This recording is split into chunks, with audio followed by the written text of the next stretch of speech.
You're listening to Paranormal Optimist. My name is Stephanie, and in this podcast, we dissect paranormal topics from the perspective of skeptics, believers, and everyone in between. At the end, it's up to you to decide. Are you a paranormal optimist?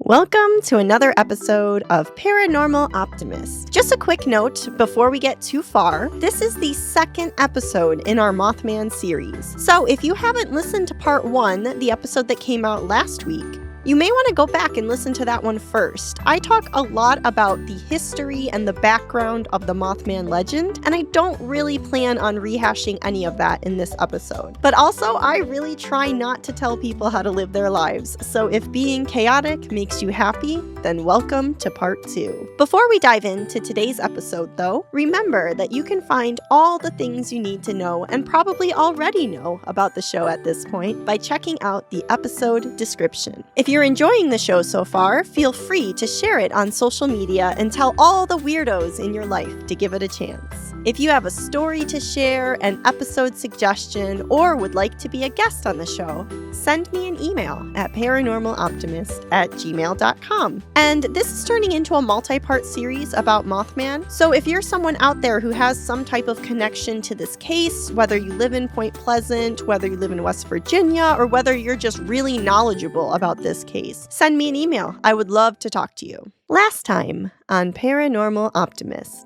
In part 1 of our Mothman series, we went all the way back to 1966 to discuss my all-time favorite paranormal story. We listened to recordings made by people today and unpacked what the pop culture understanding is of this phenomenon that is the Mothman of Point Pleasant. We also did an overview of the history and topography of West Virginia and discussed very briefly how that impacted the setting and lore of our story. We met Mary Heyer and John Keel and discussed their investigation into the weird events impacting Point Pleasant at the time. We also summarized the timeline of events which brought Mothman to the world at large, a timeline that included all manner of strangeness, from Mothman itself to UFOs and even the Men in Black. In the last episode, I also introduced my bias on this topic. And this is something I'm going to talk about a lot more in my next episode, but for what comes in today's episode, I'd like to restate that idea just so we can all be on the same page. I do not personally believe every element of the Mothman story, namely the conspiracy of the ultra-terrestrials and the visage of Mothman as a harbinger of doom. I do not, however, feel comfortable discrediting the experiences of the over 100 witnesses that saw Mothman, some of whom saw the creature multiple times over the course of this 13-month period. There were so many documented cases in the local newspapers and credible reports investigated by law enforcement that I just have to believe that there was something to this case. Mothman was or is something, but what does that mean? Was Mothman paranormal? Before we get ahead of ourselves by falling down this rabbit hole, let me tell you what you can expect from today's episode. And just so you know, I kind of already mentioned it, I made a huge mistake in thinking that I could cover Mothman in only 2 episodes. So this really is becoming a series. In this part, we will begin by exploring a few reasons why people do not believe in the paranormal version of the Mothman of Point Pleasant. We will then dive into how and why many people do still continue to believe in the otherworldly or supernatural quality of Mothman as a very real phenomenon, even in the face of existing and convincing skepticism. In our next episode, we will try to tackle all of the following information. I'll introduce my personal theory on what Mothman actually is. We will have a discussion of where to go from here. We'll examine why a figure such as Mothman was able to take such hold over the public consciousness, and why so many people cling to this character even to this day. We'll discuss modern Mothman sightings and how they are different from the original flap from 1966. Finally, we'll discuss this impact Mothman has had on pop culture in the form of movies, books, documentaries, festivals, and even toys. Why not to believe? In this section, I want to discuss some of the main reasons why the skeptic feels comfortable dismissing the paranormal elements of the Mothman story. Some of these explanations are obvious, and they are very compelling, but ultimately, I will leave it up to you to decide. Misidentification. First and foremost, the most obvious, non-paranormal explanation for Mothman is that the sightings were simply all due to the misidentification of some known animal, just as is typically the case with any cryptid case. The most accepted explanation is that people were seeing some type of large bird. This misidentification of an already known and native species by longtime residents of the area is typically attributed to factors like distance and the fact that most sightings occurred at night when visibility would have been poorest. One of the first known occasions where an expert stepped in to talk about Mothman is when a wildlife biology instructor from West Virginia University joined the chat. According to this professor, Dr. Robert L. Smith, Mothman was likely a sandhill crane. In his words, taken from a statement he gave to the Herald-Dispatch, this bird, which stands about 5 feet tall with a wingspan of over 7 feet, could easily be mistaken for something monstrous, especially in the dim light of dusk. Now, I thought that explanation was pretty compelling, and I saw it reported in local newspapers from the time. What I started to wonder, though, was why I had never heard of such a huge bird. I know of large birds, obviously, things like ostrich and emu, but they can't really fly, or at least not in the same way as other birds like cranes or owls. So where has this 5-foot-tall bird with a wingspan that stretched well over 7 feet, where has it been all my life? Unfortunately, upon further research, it seems to be an over-exaggeration on the part of the expert. So I looked into some details about the sandhill crane.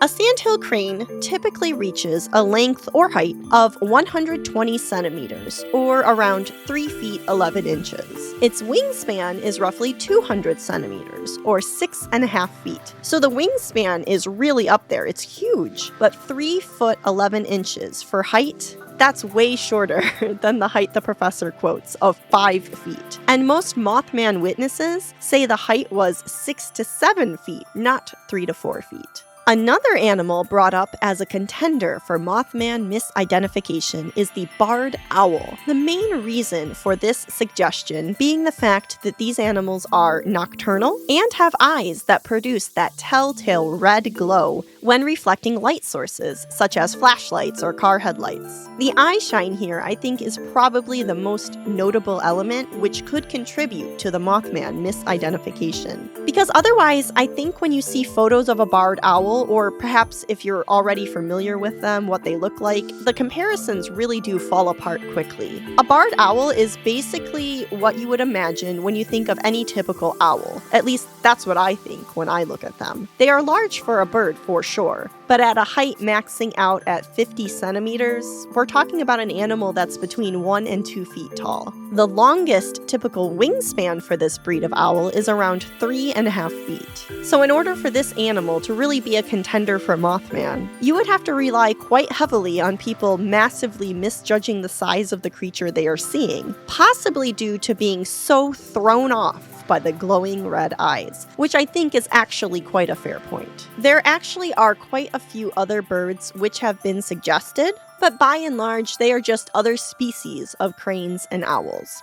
I'm not saying that these suggestions aren't compelling, but in order to accept any of them, you have to first decide for yourself that every witness who has described the height of Mothman has been either massively over-exaggerating by a factor of about 3 or more feet, or has been simply lying. Two things which are irritating, but they are certainly not impossible. When we talked about our Bigfoot sighting in Monroe, Michigan, we discussed how the Bigfoot Field Research Organization assigns a letter grade to reported sightings to determine how reputable they are. One of the factors involved in grading these sightings is distance. The reason for that, I'd imagine, is that eyewitnesses in general are notoriously unreliable when it comes to accurately judging the size of something when it is seen at any sort of distance. In a psychology study done by the University of Washington, it was determined that the human eye becomes increasingly unreliable, even with perfect 20/20 vision, at surprisingly close-range distances. As one article which summarized this study states, at 10 feet, you might not be able to see individual eyelashes on a person's face. At 200 feet, you would not even be able to see a person's eyes. At 500 feet, you could see the person's head, but just as one big blur. Essentially, what this study did is it took photographs of celebrities and found the connection between distance and blurriness, and used that connection to show photos to groups of people. They adjusted the blurriness or distance of the photo to determine at what distance the human eye could accurately recognize and identify who the person was. By and large, any distance greater than 170 feet rendered the subject as just a blob on the screen, with noticeable blurriness setting in at as little as 50 feet. Another study conducted by an NYU Shanghai professor discovered the following. After studying the behavior of 15,000 people, Santilla and his colleagues found that witness identification at distances greater than 40 meters is highly unreliable, and that any identification from a distance of greater than 100 meters is no better than a wild guess. The methods used in this study involved requiring participants to watch a small group of people, one at a time, at points of varying distances. They would then be presented with a set of photos and asked to match the photos to the people they had been observing. What they discovered was that accuracy dropped drastically with even a slight furthering of the distance. Some other variables to take into consideration besides distance are the cognitive factors associated with vision. As you may have heard somewhere before, our brains are biased to memory, meaning our brains actively are trying to fill in gaps with familiar patterns to try to rationalize all the information that is constantly coming in through our eyes. This is tied to the real phenomenon of pareidolia, where our brains see faces in places where there certainly are not faces present. You've heard of this before. It's people seeing a face in a burn pattern on a piece of toast or in a waffle or in a blurry rock formation in a photograph. People see faces everywhere. It's our brains trying to put a pattern that it recognizes over something that it doesn't instantly understand. Similarly, our brains and how our brains interpret what we see are affected by things such as stress and expectations. So if you go to a UFO hotspot, for example, expecting to see a UFO, you are actually statistically more likely to see something in the sky that you cannot identify, thereby causing it to be labeled as a UFO. It doesn't mean that you didn't see anything, but it's honestly just a mess when there is no other evidence to corroborate what you saw. These ideas actually lead us quite naturally into our next point for skeptics. Mass hysteria. What is mass hysteria?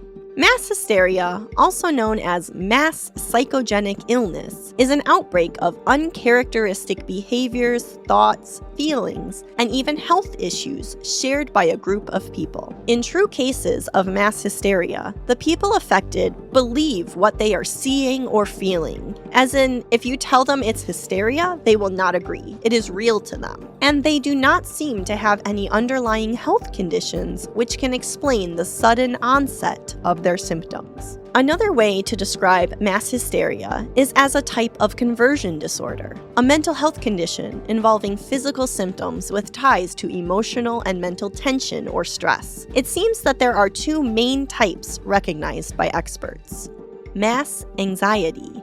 This type shows up among people who live in close proximity to each other in often isolated groups or communities.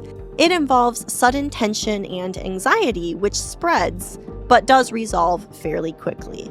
Mass motor. This one shows up among people experiencing long-term stress and tension. It involves irregular motor symptoms that move from person to person gradually and often linger for a long time. Examples of long-term stress would be something like ongoing world events, abusive relationships, or financial hardship. Based on my research, it seems that experts don't know for certain what causes mass hysteria, but there are a few leading potential theories. Based on some historical cases now believed to be mass hysteria, potential triggers may be things like a strict environment, a community grief or disaster, tense relationships, particularly during puberty. And a very specific example would be an isolated community, particularly one that follows a strict religious faith and punishes any deviation. I feel like this final point is speaking directly about the Salem witch trials because mass hysteria is one hypothesis that explains that event, but some historians nowadays are actually thinking that that may have been caused by other factors. It's a really interesting topic that has nothing to do with today's episode, so maybe we'll talk more about that later. In my research, I actually found far fewer cases of actual mass hysteria than I expected. But here, I'll give you an overview of 2 examples. Choreomania. In the Middle Ages, groups of people across Europe inexplicably began to dance spontaneously and could not stop until they literally dropped from exhaustion. Some historians link this dancing plague to a public shared fear of Saint Vitus, who I guess was a saint that was believed to be able to make people dance. You may have heard of this case discussed on other podcasts. I definitely have heard of this case before. Tics. In 2011, some high school girls in New York began having a number of motor symptoms. Things like muscle twitches, facial tics, and problems speaking. Quickly, others developed the same symptoms with no explanation. 10 years later, a similar situation occurred when people around the world began to show vocal and motor tic-like behaviors, mostly after watching TikTok videos of people living with tic and movement disorders. In all cases, no explanation for the sudden onset of symptoms could be found, and the tics eventually resolved themselves. I did have some trouble understanding how these medical historians feel comfortable writing off these cases like the Salem witchcraft trials, as mass hysteria rather than some other medical explanation. But in general, and I'm not trying to be flippant, it's basically when symptoms have no clear cause and occur in a small group, they are almost automatically thrown into this classification of mass hysteria. I feel like it sounds like I'm oversimplifying this to make it sound worse, but that really is it. Here is a direct quote from an article from the American Academy of Family Physicians. How do we know an outbreak of sickness is caused by mass psychogenic illness?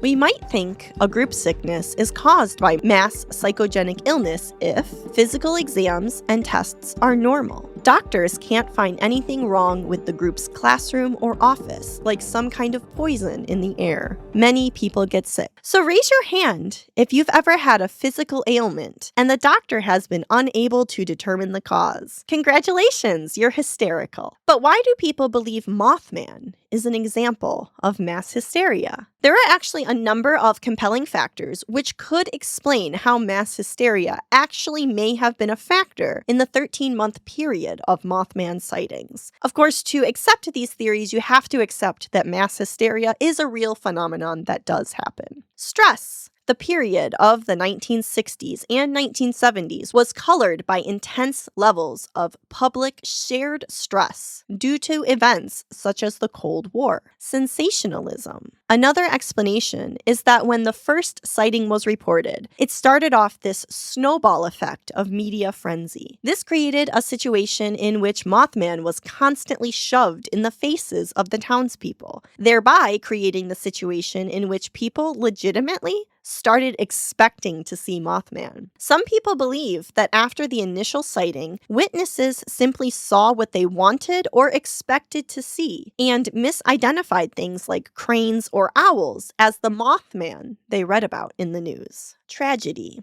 Obviously, the collapse of the Silver Bridge in December 1967 is another factor identified as contributing to the mass hysteria of the time. This one is tricky, though, in my opinion, because it can really only realistically apply to cases of Mothman sightings which occurred after the collapse of the bridge in 1967. As we know from our timeline, the vast majority of sightings happened prior to the collapse. There is always a possibility, though, that some of the sightings were reported retroactively, but it does seem that many of the most famous sightings were seen and reported in real time prior to the tragedy. Hoax. I wanted to address the idea of a hoax as the last non-paranormal explanation for the Mothman frenzy in West Virginia. Here, I think it's appropriate to define a hoax as a deliberate deception created to cause misinformation. Is there any evidence of that happening in this case? The short answer to this is not much. From everything I researched, I could only find one briefly reported case of someone purposefully creating a hoax in response to the Mothman sightings. This event involved a group of construction workers who tied flashlights to balloons and then released them, mimicking the telltale glowing eyes of a flying terror. It should be noted, however, that this hoax occurred after the initial sightings and does not seem to have happened early enough to have actually caused those sightings. But if you do a Google search for Mothman and you type in what are the non-paranormal explanations for Mothman, you always get hoax as one of the possible explanations. So when I read that, I thought there would be a lot more examples of hoaxes happening for Mothman, but really, I could only find this one example. As for the many other paranormal events that were reported alongside Mothman, some of these were in fact deemed to be hoaxes. One newspaper clipping I found mentioned a man who built a fake UFO and threw it up in the sky to fool people. I did post a picture of that article on social media if you'd like to take a look. But even if Mothman wasn't a deliberate hoax, there was one major problem with believing in the paranormal explanation. There is no physical evidence. All the evidence we have of Mothman exists as folklore and eyewitness testimonies. We have no photographs, feathers, footprints, or any other physical remains of this creature. In my research, I actually did find a photograph taken during a modern Mothman sighting, but honestly, it looks way too good to be true. I'm going to post it on social media. Tell me what you think. Did we finally capture this Mothy boy, or is this actually a modern hoax? I know which one I tend to believe, but let me know what you think. Why to believe? We have finally made it to the part of the episode and part of this series aimed at the optimists. Despite points brought up by Mothman skeptics, points which are compelling and valid in varying degrees, many people to this day still truly believe in the paranormal, or at least very real, nature of Mothman. Let's dive in to see how this is possible. Why do people believe? Anecdotal evidence. The lack of physical evidence, by and large, is the number one issue with accepting Mothman as a real flesh and blood creature or paranormal entity. What this story does have, however, is anecdotal evidence. It has tons and tons of eyewitness testimony. When I introduced the topic of anecdotal evidence in episode 7, which was Personally Paranormal Volume 1, I talked about the dangers associated with relying too heavily on this type of evidence. It's why the scientific community hates cryptozoology. Science requires all claims to be based firmly in empirical evidence, which is the opposite of what we have today. But a point I also brought up in that episode is that there is also a danger with immediate dismissal of people's experiences and personal testimony. Just because we do not have evidence does not mean an event did not occur. And yes, I am going to quote Carl Sagan now, so forgive me. Absence of evidence is not evidence of absence.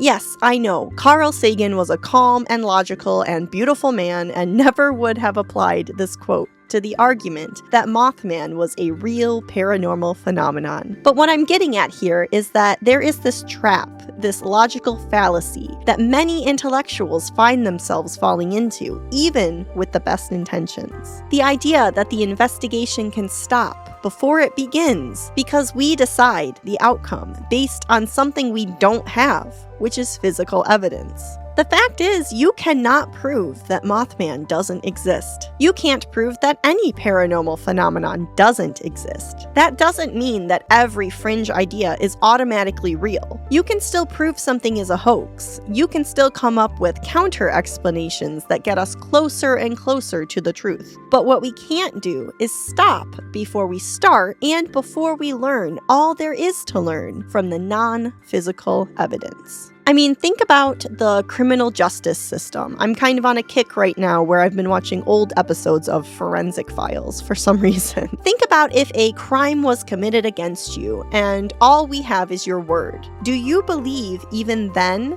that it's okay to just move on? Or, on the other hand, what if you are innocent and you are accused of something, but all the prosecution has against you is false testimony? That's what I'm saying here. It's a murky and difficult question, and you can't answer it in just one way that will apply to every situation. We have to consider it on a case-by-case basis. Do we want physical evidence? Obviously.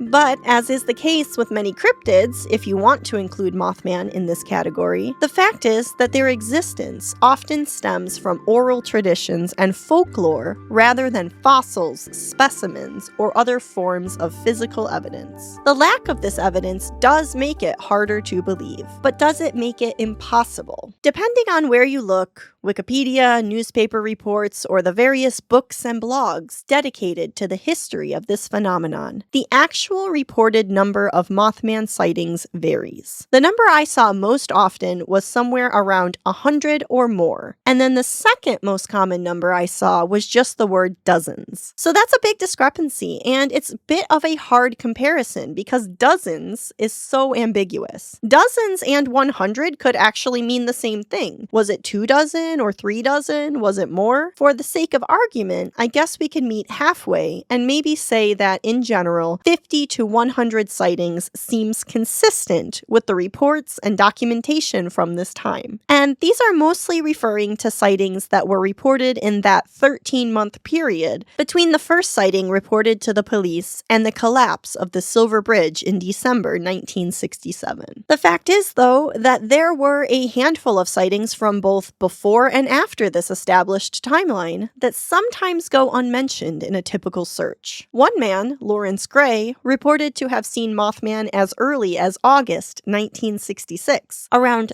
3 months prior to the case reported to the police on November 15th. Another case from before the famous initial sighting is from November 1st and involved a National Guardsman who saw a humanoid figure perched in a tree outside Point Pleasant. Moving through the timeline of commonly reported cases, a trend that you see is that these reports were well documented, often reported to the police or featured in newspapers, and included a lot of information about the witnesses. They included things like their name, age, address, and occupation. These were not anonymous reports. These were local townspeople going on record to report what they had seen. And for many of the reports, what they saw was quite consistent. I'll go ahead and outline now some examples that I cherry-picked from an amazing online database called AppalachianOddity.org. Definitely check it out if you are interested in reading some of these reported sightings. I'm opting right now to only include a few cases where the witnesses provided their names. Just know that there are many, many others that I am not including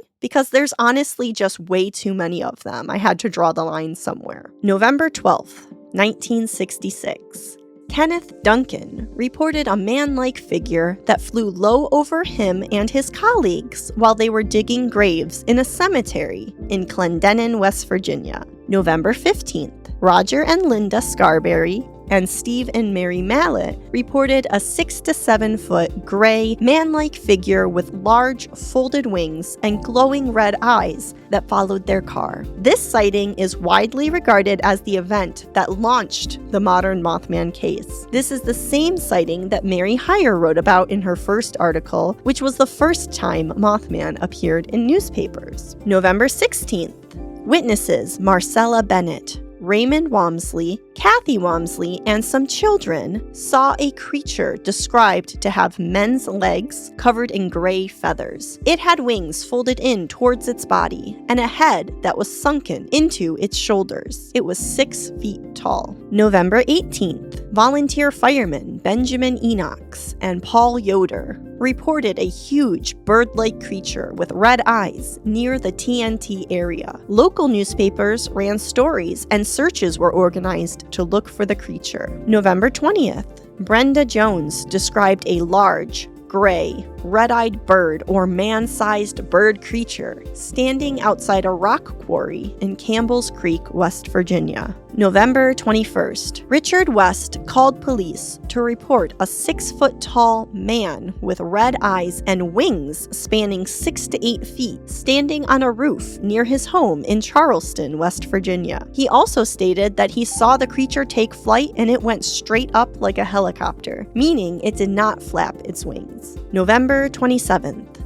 Connie Carpenter, who I should point out is Mary Hyer's niece, reported seeing a large, gray, 7-foot-tall, man-like figure with glowing red, hypnotic eyes and 10-foot wings. She noted that it flew straight upwards, again, like a helicopter. This was another automobile sighting that involved a short chase. If you haven't noticed yet, these cases were reported on a near daily basis in November 1966. I just randomly selected these 7 cases from that month, but there are many, many more listed in that database if you're interested. The link will be in the episode description. My takeaway from these cases, as well as the other cases which have been discussed, is their consistent description of Mothman, a 6 to 7 foot, gray, humanoid yet bird-like creature with glowing red eyes and enormous wings. I rattled off only 7 sightings. I could have done at least 3 times that amount, and they all would have shared these same details. But at what point do I draw the line? I try to keep my episodes around 30 minutes long, but check out that database. It's really compelling. But the point is, how many cases do we have to hear before we can feel good about believing that there really was something more to Mothman than just mass hysteria or owls? I guess I will have to leave that up to you to decide for yourself.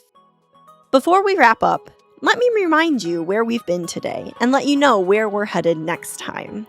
Today, we looked at some of the main reasons people dismiss the paranormal version of the Mothman story, and why so many others still see something otherworldly in those strange encounters in West Virginia. Next time, we'll push the story even further. I'll share my own theory on what Mothman might actually be, dig into why this figure continues to grip our collective imagination, and look at how the sightings from the 1960s compare to modern-day reports. We'll also explore the lasting impact Mothman has had on pop culture, from books and documentaries to festivals, films, and even toys. If you have a story to share, an idea for a future episode, or if you'd like to join me on the podcast, I'd love to hear from you. Just send an email to paranormaloptimist@gmail.com. And if Point Pleasant or the Mothman holds a special place in your life, your perspective could be the perfect addition to an expert or even an enthusiast interview. You'll find all the links to sources, ways to follow the show, and more in the episode description. And if you've been enjoying Paranormal Optimist, one of the best ways to support it is by passing it along to a friend who's just as fascinated by the weird and the wonderful. This podcast isn't monetized, I don't run ads, so word of mouth is what helps the community grow. Thanks for tuning in to another episode of Paranormal Optimist. I'm Stephanie, your host, researcher, writer, and producer. Today's music was provided royalty-free by Purple Planet Music. Until next time, believe a little, doubt a lot, but never stop wondering.